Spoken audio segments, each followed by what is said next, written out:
Assalamualaikum warahmatullahi wabarakatuh. Baik, salam Pak Yance dan teman-teman. Pada hari ini kami akan mempresentasikan untuk tugas farmakoterapi endokrin dan sistem hormon pada kasus 6, yaitu penyakit amenorea. Pada kelompok kami ada yang pertama Aldia Rizka Mita Aprila, kemudian Rada Husni Anjarningrum, Rizky Ma'afidon, dan saya sendiri Nazil Fadilatun Nikmah. Baik, untuk subbab pada pembahasan dari kasus kami, yang pertama ada definisi penyebab, kemudian patofisiologi dan gejala, komplikasi lanjut, tujuan terapi amenorea, rekomendasi terapi, mekanisme obat, dan juga informasi obat. Kemudian saya akan membacakan untuk kasus dari kelompok kami. Di sini kami mendapatkan kasus 6, yaitu mengenai amenorea.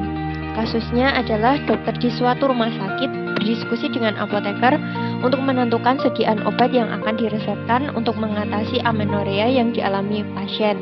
Perempuan usia 35 tahun yang baru terdiagnosa mengalami amenorea. Dokter menyampaikan informasi pada apoteker bahwa pasien memiliki riwayat penyakit polycyclic ovarium syndrome atau PCOS selama 3 tahun terakhir. Pasien juga sudah memutuskan untuk tidak ingin hamil lagi karena sudah memiliki 3 orang anak. Selanjutnya akan dilanjutkan oleh Rada Husni. Baik, saya akan menjelaskan mengenai amenorea. Amenorea adalah tidak terjadinya atau abnormalitas siklus menstruasi seorang wanita pada usia reproduktif. Amenorea bisa disebabkan oleh beragam kondisi, mulai dari gangguan pada organ reproduksi, tumor pada kelenjar pituitari, hingga gangguan hormonal.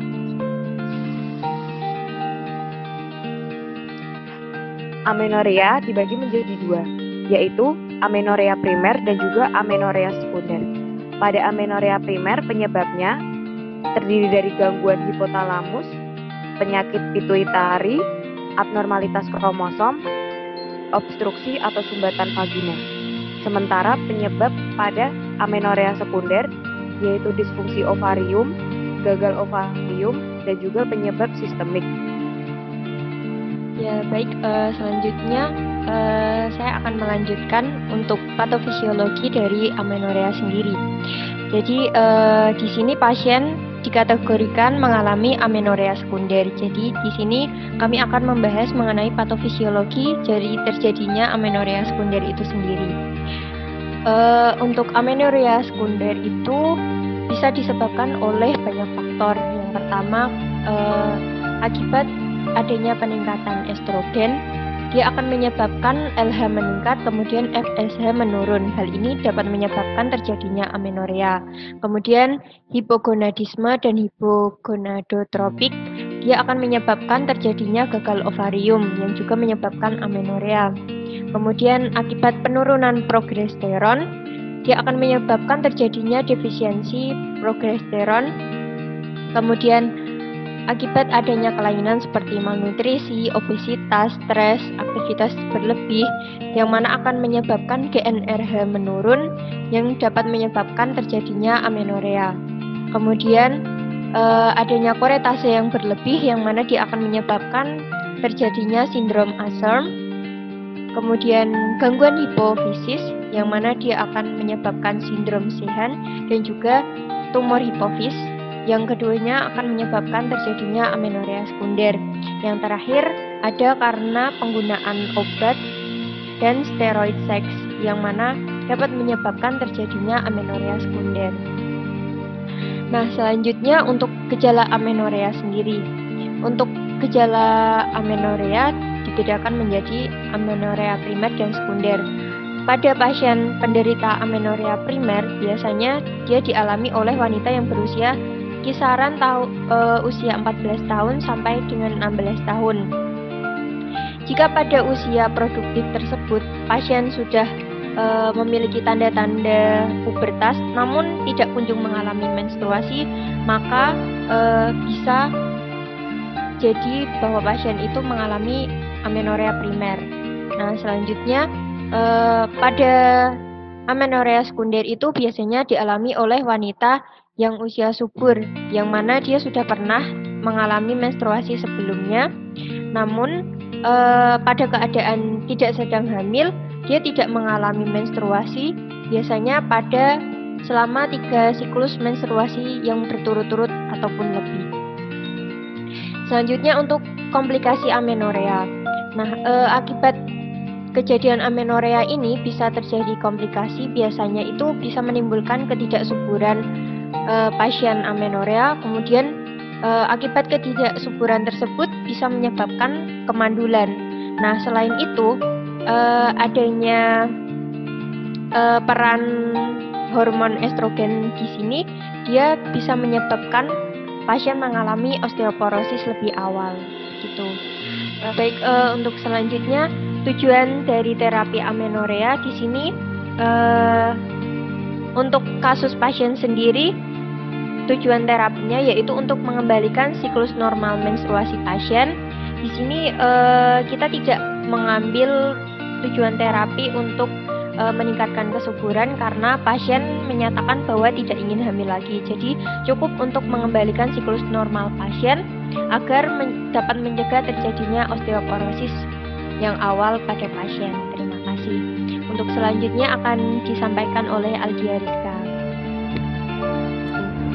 Jadi dalam kasus 6 disebutkan bahwa pasien wanita 35 tahun menderita amenor yang mempunyai riwayat penyakit PCOS atau polycyclic ovarium syndrome, dan pasien tersebut tidak menginginkan kehamilan kembali.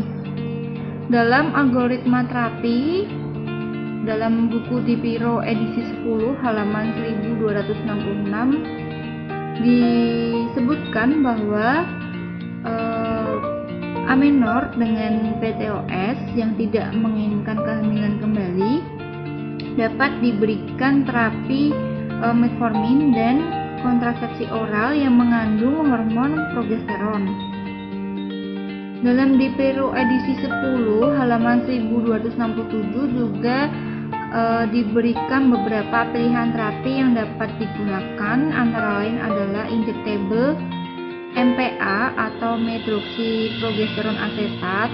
MPA ini sendiri merupakan salah satu dari hormon progesteron. Untuk dosisnya itu ada 150 mg intramuskular atau 104 mg subkutan selama 12 minggu. Yang kedua adalah dapat diberikan kombinasi kontrasepsi oral. Kemudian ada oral medroxyprogesteron asetat, dosisnya 10 mg selama 10 hari. Kemudian ada metformin dengan dosis 1.500 sampai 2.000 mg per hari. Nah, untuk rekomendasi terapi yang dapat dikomunikasikan kepada dokter antara lain metformin, kontrasepsi oral yang mengandung hormon progesteron, vitamin D, dan kalsium. Untuk bentuk sediaan, dosis, dan durasi penggunaannya sendiri, yang pertama adalah metformin, yaitu digunakan untuk menurunkan keadaan resistensi insulin. Bentuk sediaannya adalah tablet, dosisnya 500 mg 3-4 kali per hari, dengan durasi penggunaannya yaitu 3-6 bulan. Kemudian ada hormon progesteron, yaitu medroxyprogesteron asetat. Obat ini digunakan sebagai anti-androgen. Bentuk sediaannya ada 3 macam. Yang pertama ada tablet dengan dosis 10 mg per hari dengan durasi penggunaan yaitu 10-14 hari. Kemudian ada bentuk sediaan injeksi intramuskular dengan dosis 150 mg per hari dengan durasi penggunaan 3-6 bulan. Kemudian ada injeksi subkutan dengan dosis 104 mg per hari dengan durasi penggunaan 3-6 bulan. Kemudian untuk rekomendasi terapi tambahan yang dapat digunakan atau diberikan kepada pasien ada 2, yaitu vitamin D dan kalsium. Vitamin D dan kalsium ini digunakan untuk mencegah terjadinya osteoporosis karena kekurangan hormon estrogen. Untuk vitamin D sendiri bentuk sediaannya yaitu tablet dengan dosis yang dapat diberikan yaitu 4000 IU per hari dengan durasi penggunaan 3-6 bulan. Untuk kalsium sendiri bentuk sediaannya juga tablet dengan dosis yang dapat diberikan yaitu 1000 mg per hari dengan durasi penggunaan 3-6 bulan. Mekanisme obat metformin memiliki mekanisme aksi, yaitu menghambat produksi glukosa di hepat dan memperbaiki sensitivitas jaringan terhadap insulin. Sedangkan Provera memiliki mekanisme aksi, menghambat pelepasan dari GnRH yang mana LH jauh lebih ditekan kadarnya dibandingkan dengan FSH.